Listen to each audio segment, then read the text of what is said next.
La soirée commença comme toutes les autres, avec la douce lueur de la lampe du salon éclairant les photographies sur la cheminée. Chaque cadre racontait une histoire, un moment figé dans le temps qui semblait maintenant lointain et étranger.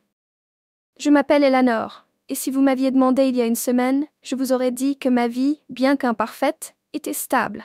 Mais maintenant, le sol sous mes pieds semble instable, comme si je me tenais sur un précipice. Incertaine de ce qui m'attend. Tout a commencé par un coup à la porte. Je n'attendais personne et le bruit rythmique m'a donné des frissons. Me repliant mon cardigan, j'ai ouvert la porte et vu mon fils Alex, debout là, son visage pâle et ses yeux embués d'une émotion que je ne pouvais pas vraiment identifier. « Maman » dit-il, sa voix à peine audible. « Est-ce que je peux entrer ?» Je me suis écartée, l'inquiétude montant dans ma poitrine. Alex n'était pas du genre à montrer de la vulnérabilité facilement. À 25 ans, il était indépendant, volontaire et farouchement protecteur envers moi. Cela faisait presque une décennie que nous n'étions plus que tous les deux depuis que son père, Richard, et tard étaient partis, laissant derrière lui plus de questions que de réponses. Nous nous sommes assis dans la cuisine, le bourdonnement du réfrigérateur étant le seul son entre nous. Je lui ai versé une tasse de thé. Mais Alex n'y a pas touché. Il fixait plutôt le liquide fumant, ses mains crispées autour de la tasse. « Que se passe-t-il » lui ai-je finalement demandé, ne pouvant plus supporter le silence. Il m'a regardé, ses yeux remplis d'une émotion que je ne pouvais pas nommer. « J'ai pensé à papa, » dit-il. La mention du nom de Richard a été comme un coup. Je ne l'avais pas entendu prononcer à haute voix depuis des années, et cela a ramené un flot de souvenirs que j'avais travaillé dur à enterrer.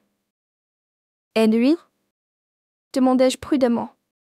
Alex hésita, puis dit « Est-ce que tu regrettes d'être restée, maman, être restée avec lui aussi longtemps ?» Sa question m'a prise au dépourvu. Le regret était un mot que j'avais évité pendant si longtemps, de peur que le reconnaître ne fasse s'effondrer tout ce que j'avais tenté de maintenir. Mais maintenant, confrontée au regard sincère d'Alex, je me sentais obligée de répondre honnêtement. « Je ne regrette pas de t'avoir donné une famille, » dis-je lentement. Mais je regrette les années passées à me convaincre que les choses s'amélioreraient alors qu'elles ne l'ont jamais fait. Alex hocha la tête, l'expression marquée par la douleur. J'ai toujours pensé que c'était de ma faute, avoua-t-il. Que si j'avais été un meilleur fils, peut-être qu'il serait resté. Non, dis-je fermement, tendant la main à travers la table pour saisir la sienne. Les choix de Richard étaient les siens. Tu n'étais qu'un enfant, Alex. Tout ça n'a jamais été de ta faute.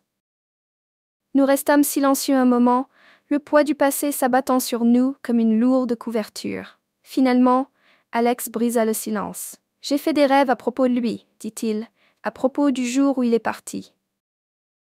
Mon cœur se serra. Ce jour-là était gravé dans ma mémoire comme une cicatrice. L'agitation de Richard, son refus de me regarder dans les yeux et la façon dont Alex s'était accroché à ma jambe en pleurant pendant que son père quittait la maison. « De quoi rêves-tu » demandai-je doucement. « Ce n'est pas toujours pareil, » répondit Alex. « Parfois il est en colère, parfois il est juste parti, mais dans chaque rêve j'ai l'impression que c'est moi qui suis à blâmer. » Des larmes me piquèrent les yeux, mais je les chassai. « Alex, dis-je, la voix tremblante, tu n'as jamais été à blâmer. Ton père a fait ses choix, et cela n'avait rien à voir avec toi. » Cette nuit-là, après qu'Alex soit allé se coucher, je me retrouvais incapable de dormir. Je faisais des allers-retours dans le salon, la lumière de la lune projetant de longues ombres sur le sol. Mon esprit tournait en boucle, rejouant notre conversation encore et encore. Pendant si longtemps, j'avais essayé de protéger Alex de la douleur de l'abandon de Richard, mais maintenant, je réalisais qu'en faisant cela, je l'avais laissé porter ce fardeau seul. Le matin suivant, je pris la décision de parler à Alex à nouveau. Je devais lui faire comprendre qu'il n'était pas seul dans sa douleur, que nous pouvions la surmonter ensemble. Au petit déjeuner, j'abordai le sujet prudemment. « Alex, j'ai réfléchi à ce que tu as dit hier soir, » commençai-je. Il leva les yeux de son assiette, son expression réservée. « Oui, je pense qu'il est temps d'arrêter de prétendre que tout va bien, » dis-je. « Nous devons parler de ce qui s'est passé, de la manière dont cela nous a affectés tous les deux. » Alex hésita, puis acquiesça. D'accord, dit-il. Par où on commence? Nous avons passé la journée à parler, vraiment à parler. Nous avons partagé des souvenirs, certains douloureux, d'autres empreints de douceur. Nous avons pleuré et ri, et pour la première fois depuis des années, j'ai ressenti un sentiment de libération, comme si un poids que je n'avais même pas réalisé porter avait été levé. Mais à mesure que le soleil commençait à se coucher, une nouvelle tension s'insinuait dans la pièce. Le regard d'Alex se fixa sur moi, et je n'arrivais pas à me débarrasser de la sensation qu'il y avait quelque chose qu'il ne disait pas. Finalement, il brisa le silence. « Maman, il y a autre chose que je dois te dire, » dit-il, sa voix à peine un murmure. Mon cœur se mit à battre plus fort. « Qu'est-ce que c'est » Alex détourna le regard, sa mâchoire se serrant. « Je vois quelqu'un, » dit-il. Un soulagement m'envahit, mais il ne dura pas. La façon dont il le dit, la tension dans sa voix, me fit comprendre qu'il y avait plus dans cette histoire. « Qui est-ce » demandai-je doucement. Il hésita puis dit « C'est quelqu'un avec qui je travaille.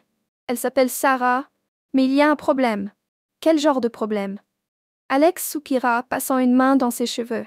« Elle est mariée. » La pièce sembla se pencher. Je fixai Alex, cherchant à comprendre ses paroles. « Alex, non, dis-je, la voix ferme. Tu ne peux pas faire ça. Tu sais combien l'infidélité cause de douleur. »« Je sais, maman, dit-il, la voix tremblante. Mais ce n'est pas si simple.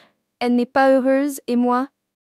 Je tiens à elle. » Je secouai la tête, les larmes montant aux yeux. « Alex, tu mérites quelqu'un qui puisse te donner tout son cœur. Pas quelqu'un qui appartient à quelqu'un d'autre. » « Je n'avais pas prévu que ça arrive, » dit-il, la voix montant en intensité. « Je ne l'ai pas demandé, mais maintenant que c'est arrivé, je ne peux pas simplement partir. » Nous avons argumenté tard dans la nuit, nos voix résonnant dans la maison. Je lui ai supplié de reconsidérer, de penser aux conséquences, mais Alex était têtu, et je voyais que son cœur était déjà pris dans cette situation. Les jours suivants, notre relation devint tendue. Nous parlions de moins en moins, et quand nous le faisions, c'était bref et tendu. J'avais l'impression de le perdre, et cela me terrifiait. Un soir, alors que je me trouvais seule dans le salon, le poids de tout me submergeait. Alex entra. Il s'assit en face de moi, l'expression grave. « Maman, » dit-il, sa voix douce, « je l'ai quitté. » Un soulagement m'envahit, mais il fut atténué par la tristesse dans ses yeux. « Ça va » demandai-je. Il secoua la tête. « Non, mais ça ira. » Cette nuit-là, nous avons parlé pendant des heures, et pour la première fois depuis des semaines, j'ai ressenti une lueur d'espoir. Alex souffrait, mais il était fort, et je savais qu'il allait surmonter cela. En le regardant dormir sur le canapé, son visage apaisé pour la première fois depuis des jours, je réalisais combien il avait grandi. Ce n'était plus un garçon, c'était un homme qui naviguait dans les complexités de la vie du mieux qu'il pouvait.